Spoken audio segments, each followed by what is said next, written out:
Hello guys, welcome back to another Divinity Original Sin 2 video. This is going to be an advanced guide for playing the Huntsman role in Divinity, but playing in a magic focused party opposed to a physical. The roles can overlap because they all do the same thing, but there's a typical focus to playing one or the other as your main sort of role in your party.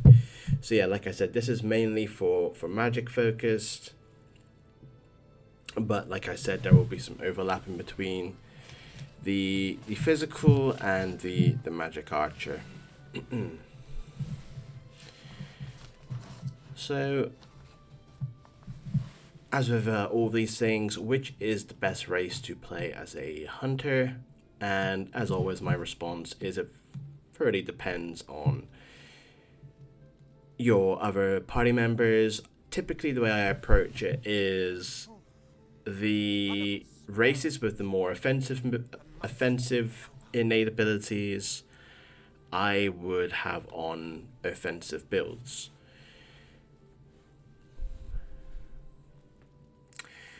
So if let's just say that I don't have to consider that, and I would just outright just pick what I think was the best archer. I think you're looking at. I think a lot of the races make for good archers.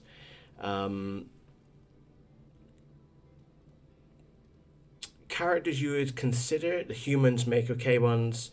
They have the crit chance and the critical modifier, which is obviously damage increase. Not the best in my opinion, but it's not a bad option. Thane makes a great anything because of his time warp ability. Plus, he also does get the crit chance and modifier like humans do. So for me, he makes a better archer than a human. And then there's also the consideration of elves, custom or Sibyl, make good archers because of the synergy between elemental arrowheads and their flesh sacrifice and the damage increase from flesh sacrifice itself. So I think again, as always, Thane or the elves. Though if you're in a party like this Hydra Arrow one, I've obviously gone with Thane because I've got the two humans, the human and the elf as my mages here. So I've chosen Thane as my ranger. But yeah, you could honestly switch Thane and Los around, and it really wouldn't make much of a difference, to be honest. So yeah, it thoroughly depends on like who you want to play as other things, but there's I think as long as you've got like your Thane, your two elves, plus, and then you can do plus human plus whatever, to be honest. So I would for this I've obviously gone with Thane. I would stick with Thane because I quite like my overalls filled the way they are.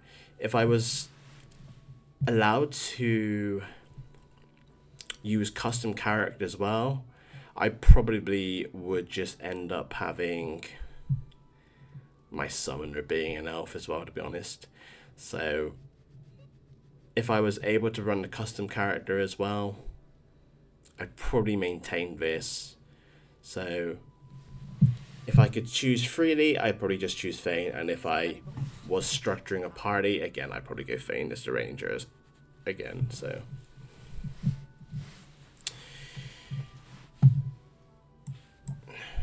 when it comes to your attributes, what should you be focusing? You should be focusing your dumb stat, which is finesse. You don't need to worry about strength. You don't need to worry about intelligence. Constitution, again, is something that you don't really need to be worrying about. Memory is probably the least important stat for a ranger because you just don't really need all that much. You want to be investing into as much damage as possible, and because basically all of your damage is going to be coming from your specialized arrows, it means that you don't really have a lot of need for memory for spells or skills. Wits is secondary to finesse, but if you're running something like Enrage, crit isn't as important, but you still might as well run wits because nothing else can increase your DPS. So first maximize your finesse and then go to wits right after. Crit is obviously important for ranger for DPS, but like I said, if you're quite content like I am with just running Enrage most of the game, crit chance isn't as important, so I've not focused that much into it, to be honest.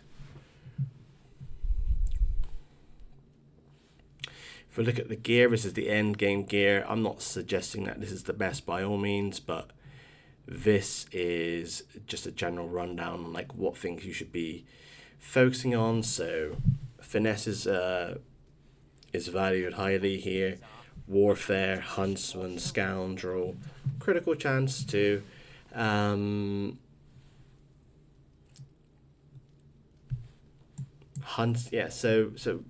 ranged, Huntsman, Scoundrel, Warfare, Finesse. Pretty much stats you're going to be prioritizing. And looking for, so as you can see here, we've got high points into Finesse as Huntsman on the headpiece. Finesse again, Huntsman, Scoundrel. Finesse and Huntsman. Those are the best gloves you can get, by the way. Just grab this belt, Warfare on it. Wits. I don't think it's necessarily the best belt for damage, but I think these which belt is it? I think this belt is actually better for damage. However, you know, you've got to share the items around. These are the best boots. 7 finesse.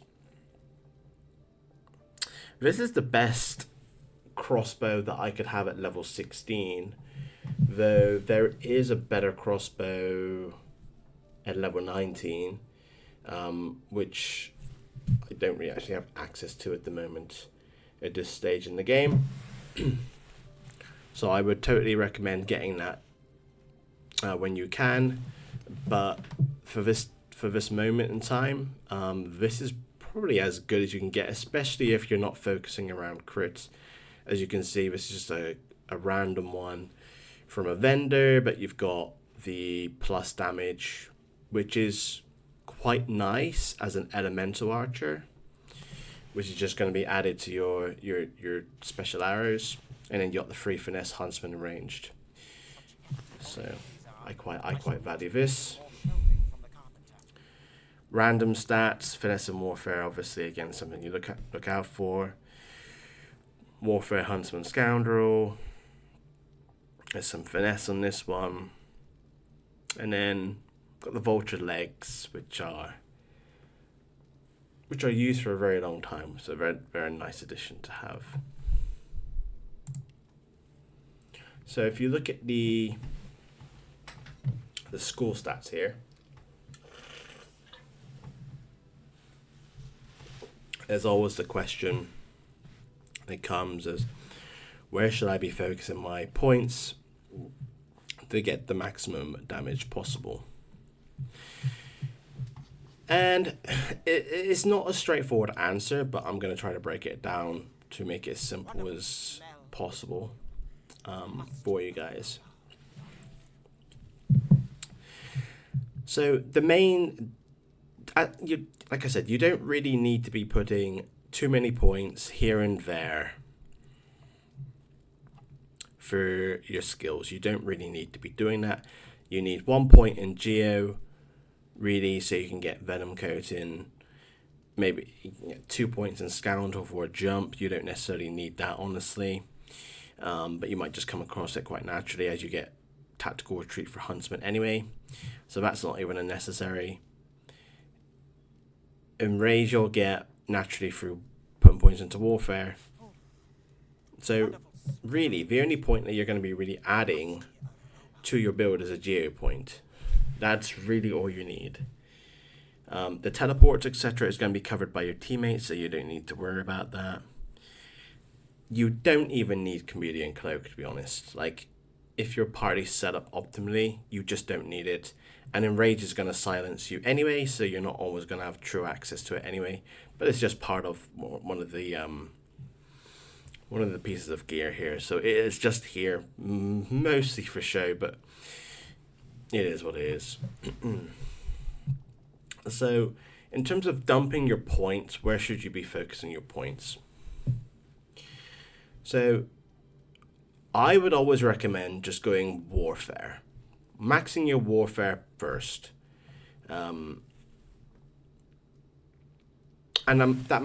sounds very, very simple in itself, but it's not actually. If you actually kind of know a little bit more about it, it's not so straightforward. Because the fact is if you split the points between warfare and Huntsman, your normal damage will be higher than if you were to just put points into warfare. However, the reasons why I suggest just going warfare is that warfare is consistent. It's always there. It doesn't require you to be on high ground. Therefore, I always would recommend just going points into warfare first. Also, the difference is between going max warfare versus split warfare and Huntsman is the crit damage. And that's that max warfare crits will do more than split warfare and Huntsman crits. So if you're running a build like mine, you'll be running Enrage, which means 100% crits, which would suggest always going warfare first. But just wanted to say that so you guys kind of understood that the standard damage splitting between warfare and Huntsman would actually do more, as long as it's not critting. So anyway, max warfare, and then you have a choice between Scoundrel, Huntsman, Ranged. Range will always be bottom priority, but if you can get it, which you can get range typically on belt items. And then there's the old belt and weapons, I think, are the reliable places to get them from vendors. So it's good to have them, but they're going to yield you the least damage comparing to Scoundrel, Huntsman, Warfare. So yeah, your max warfare, and then there's a choice really between Scoundrel and Huntsman. So the reasons to argue for Huntsman is if in the perfect scenario each time, if you're able to achieve that, Huntsman will always do more damage than Scoundrel. So meaning if you're always able to get on high ground, Huntsman will do more damage. The reason to go Scoundrel is because it's consistent, it applies to your enraged crits, and it's going to be consistent. However, like I said, if you have the optimal situation each time, Huntsman would lead to more damage than Scoundrel. Until you get at least 100% crit, and then you can go either at that point, and the damage is going to be like pretty much the same. So I'd say majority of the time throughout the game you can get on high ground, which to me would tell me that it's more than likely you're going to get the ideal situation, I don't know, 8 times out of 10, just throwing a figure out there. But anyway, most of the time you're going to be in a situation where you're on high ground. So most of the time if you go Huntsman, it's going to do more damage for you than what Scoundrel would.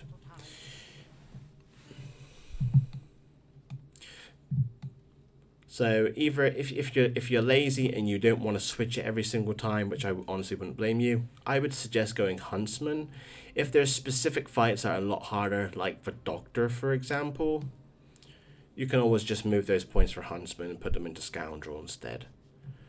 So as you can see with my gear here, we're maxed with 10 points into Warfare, minimum points into Scoundrel. I should have 1 extra point into Huntsman here. I must have got some gear and not changed it.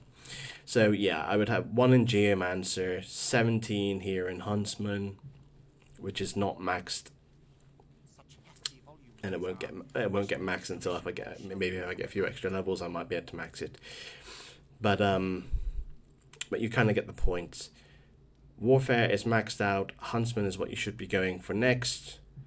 1 point into Geomancer, and quite honestly, you don't really need anything else.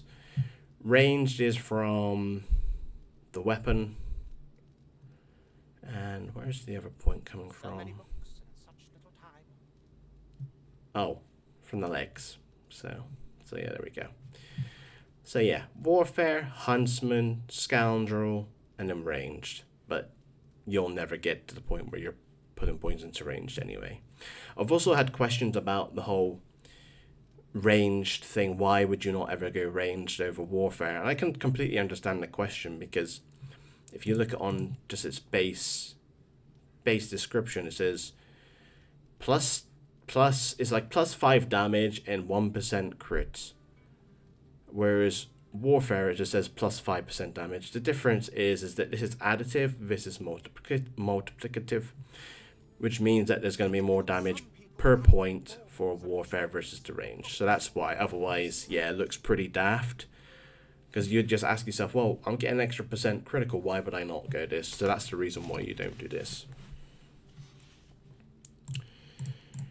Your talents, ignore these current talent points. My suggestions to you is pretty much consistent throughout the game, so there's not really a whole lot of chopping and changing. What I would always suggest from the very beginning of the game is to go Glass Cannon. Glass Cannon gives you extra AP. AP is more damage. Level 3, you pick up Executioner. Again, on kills, you get additional AP, which is what you want to be doing. So Glass Cannon Executioner is a very, very solid base to start with. Your third talent point, I'd say your options are between What's a Rush,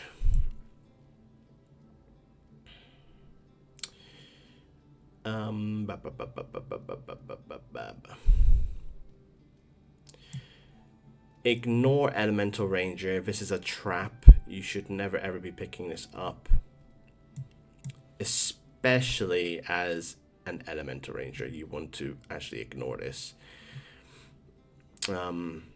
Yeah, this doesn't do anything for you, so ignore that.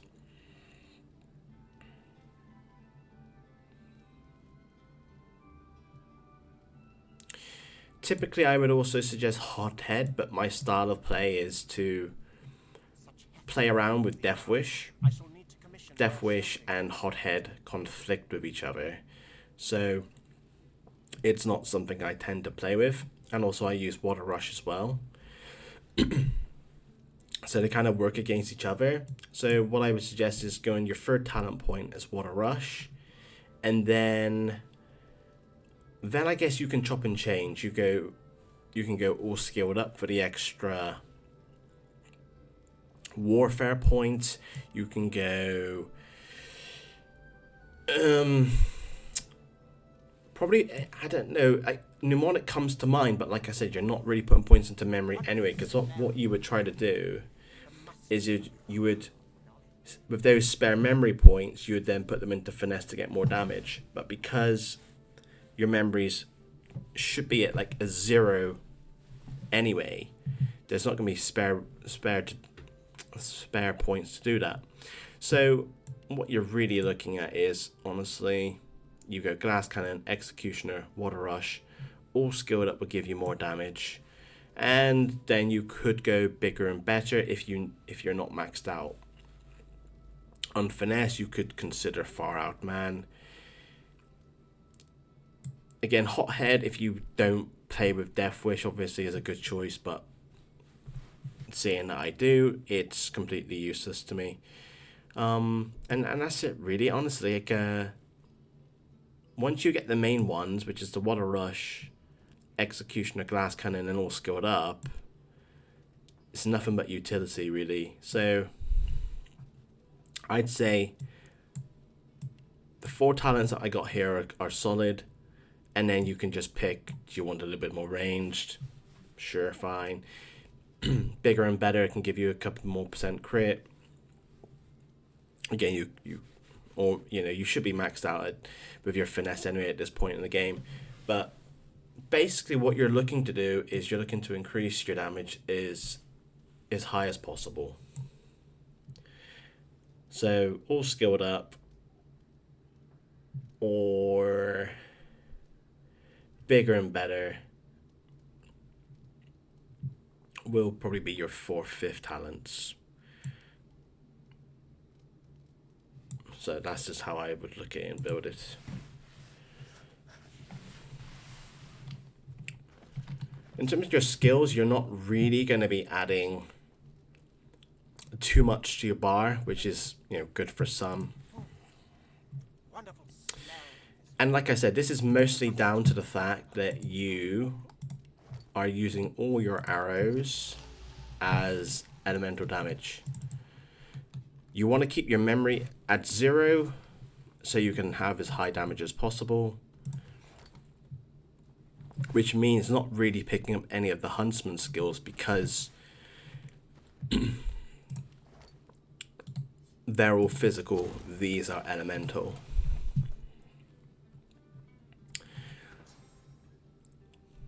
So let's start from the beginning. So Enrage. Enrage is an absolute core spell for this build. You pick this up at level 4, 2 Warfare, which is very easy to achieve. The downside, it does mute you, but once you've applied your buffs, you don't really need them anyway.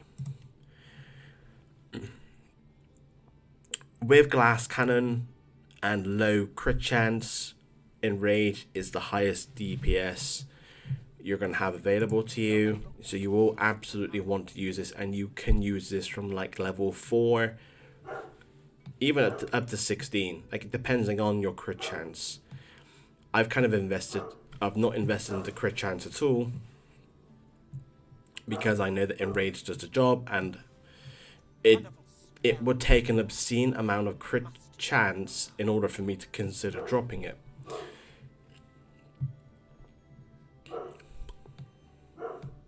And Ranger is like one of the rare roles that can actually use Enrage and not really need the utility of anything else. So it's the perfect role to just keep on your bar from early game right up to the late game. Oh, I also forgot to mention, by the way, the talents such as 5-star Diner, which is absolutely broken, by the way, is something that I don't consider using because it's so obscenely broken. Seeing that it doubled the effects of food and potions, it can just make you invulnerable, which defeats the whole purpose of the game to me. So yeah, getting back to Enrage, you can use this from like 4 to 16. It's even more effective with Glass Cannon because you get more hits. More hits mean more crits, which means more damage. And obviously when you get an executions as well, you're getting additional hits. Enrage is the best way to go. And just looking at crit chance and gear, like genuinely thinking, like I'm sure you can get an obscene amount of crit chance if you're using potions, etc. as well, which is something that I don't do. But unless you're doing all that, then you could drop Enrage, but otherwise I just wouldn't consider it, to be honest. Elemental arrowheads. It's going to be a skill that you're going to be using out throughout the entirety of the game. The best surface to be using elemental arrowheads is in blood. Seeing that it scales with the school skills. So what I mean by this is warfare scales with blood, pyrokinetic scales with fire. So the higher the points is, the more damage you get from the surface. Naturally, you're going to be having warfare as your highest one, so it's always best to dip those arrows in blood.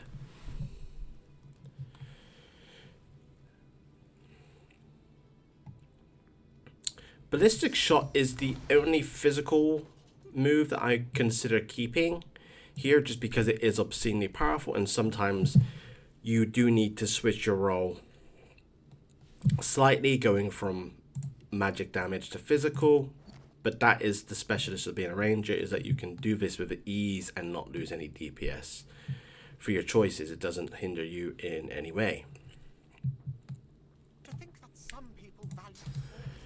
You could run the likes of Ricochet, etc. Maybe at certain points in the game you can do, and it would be perfectly fine. But like I said, I prefer to keep my memory at 0 so I can do most damage.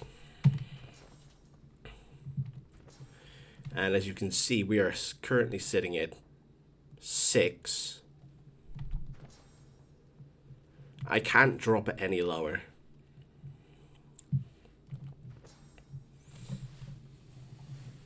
And it goes to show you that you don't really need any more than the bare minimum. Venom Coating works identical to elemental arrowheads. It adds a buff to your damage. It gets converted to the special arrows as well. So even though this is poison damage, if I was to use a water arrow, it will add that damage to water. And that's the reason why I like using the Venom Coating and the arrowheads together, is that they both are 1 AP. And it keeps your AP at a flat rate, or an even rate, so you can still do your consistent 2 AP attacks each turn. Another reason why I like Venom Coating in this build is because, in comparison to using it with a physical build, you need to be using slowdown arrows to convert that poison damage into physical, whereas if you're using, say, ballistic shot, all that elemental damage doesn't get converted. That's why I favor Venom Coating in this build more so than the physical build. You might want a jump skill. It's not absolutely necessary, but sometimes it's nice to have it. You can go with Cloak and Dagger, or you can go with Tactical Retreat, whichever. It doesn't make that much of a difference to you. The Cloak and Dagger helps you position before combat, which is nice. If you need to sneak, Tactical Retreat, you don't really gain the benefits from it because you're already a glass cannon user. So you don't really gain that extra AP bonus because you're already going to be at max AP. Chloroform, nice solid crowd control for 1 AP. More so there because it's just got nothing else to fill the role, but throughout the game it can help. And even though it doesn't do that much damage per se, it's still solid crowd control. And it scales with finesse anyway, so at least it's getting some benefit from that.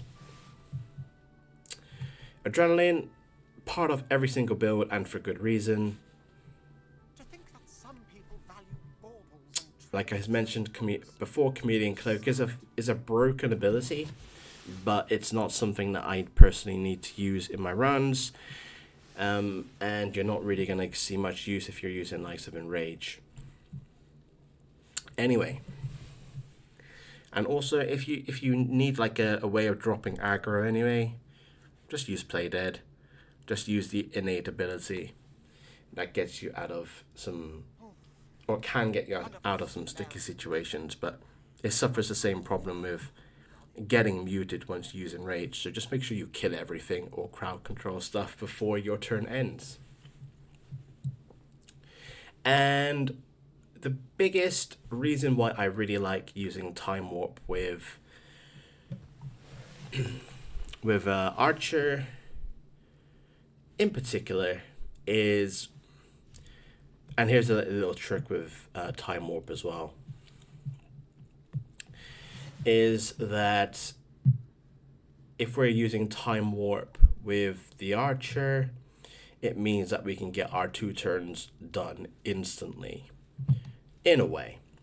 So we can set up for our turn. Typically, we cast Time Warp on ourselves. We then, in the same round, we get the option to use the Time Warp turn straight away, or to move it back to the end of the round. Now, what this means is that we can basically get the mute removed in the first round, which opens up these 2. But also the other trick and nice thing about using Time Warp here is that we can say set up for our first turn in the round, then it'd be our turn again instantly. And what you'll notice is if you've used Adrenaline, what it would do is would set you at 2 points lower. However, if you delay on your second turn, then once it gets to your turn at the end of the same round, you will be at max AP again. So essentially, what you've been able to do is remove the Adrenaline just by delaying. So there's some really good and clever things to be using and doing Time Warp with as the Archer, which is why I prefer it in this role.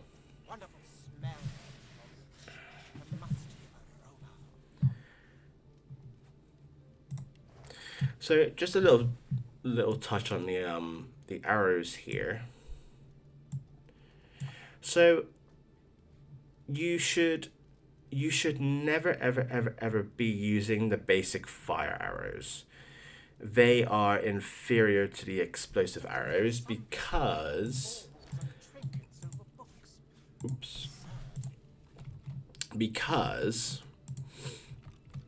explosive arrow actually does surface damage as well. So it's only a little bit of damage, but sometimes that adds up. So you should never be using the basic ones. You should always be using explosive ones when you want to do fire damage.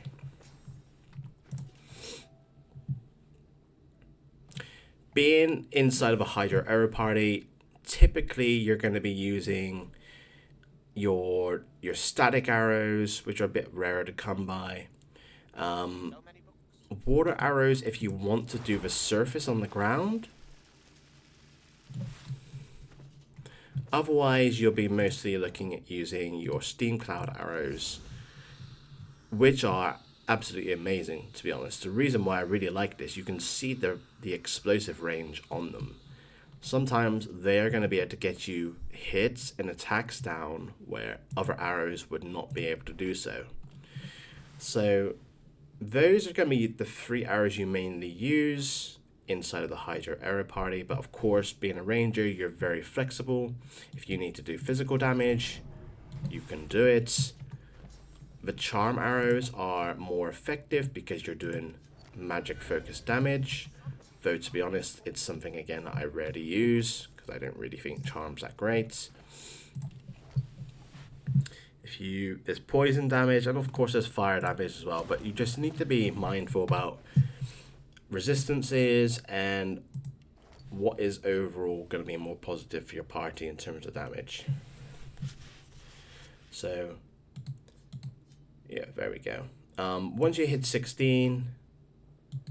if you want to be doing fire damage at any point, you should be using cursed fire arrow. You should be using cursed fire arrows, rather, because they do the most damage out of any of the arrows here. Why they've done it like this, I do not know. These do about 70% of weapon damage. These do 100%. So there's a big difference between I mean, we can even see it here, right?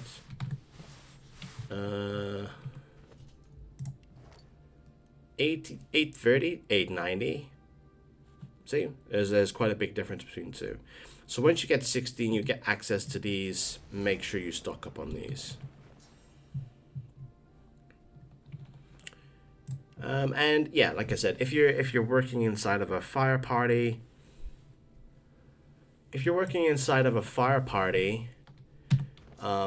maybe at some point, maybe the fourth talent you might consider taking torture. This is the support in the burning, keeping burning down for all your teammates, which is quite nice. Also, is gonna give us if it's your turn, you know, you're able to trigger it yourself. You can just be, it just allows you to be more flexible with burning. Also, with torture, it increases the amount of time, amount of turns the enemies are burning, which can affect things for your fire mages who might want to use spontaneous combustion. But yeah, inside of the fire party, you're really going to be just looking at your explosive arrows for the most part, and then, like I said, once you're 16, you have your cursed ones. The really good thing about this is also you've got really solid crowd control throughout all your arrows. You've got your freezing, you've got your stuns, you have your knockdowns, you have your pure damage for your fire ones. You have smoke clouds, which again, something that I don't typically use. You have charm for hard CC. So you're extremely flexible, but you know, you could consider using chloroform with the 1 AP if you wanna do that as well. But you're extremely flexible. You can switch from physical to any elemental damage that you want pretty much at any time. You just need to apply your critical thinking skills to make it happen. But yeah, for me, this is like a really simple build. Really small bar. You don't really need a lot of spells. You just need to get a lot of arrows together. That's all. And then it's pretty much just the way you would approach fights is elemental arrowheads, venom coating. You know, do I need to use time warp? Making sure that you do that before you use enrage. Then you just pop off a whole bunch of damage. Then either decide whether you need to take the turn immediately, or if you can delay so you can increase the AP that you get for your time warp. So again, like all my builds, it's about getting as much AP as possible, doing as much damage as possible, and this is exactly what the guide basically teaches you to do. It's go for talents that gives you damage, AP, or ways to get AP. You have a very steady and very simple system of increasing your damage. Venom coating, elemental arrowheads. You know how to use time warp now. You have crowd control, damage here. You have all the tools to basically just do a good job inside of your party. And it's one of the most simplest builds and most simplest ways of playing in the game, actually.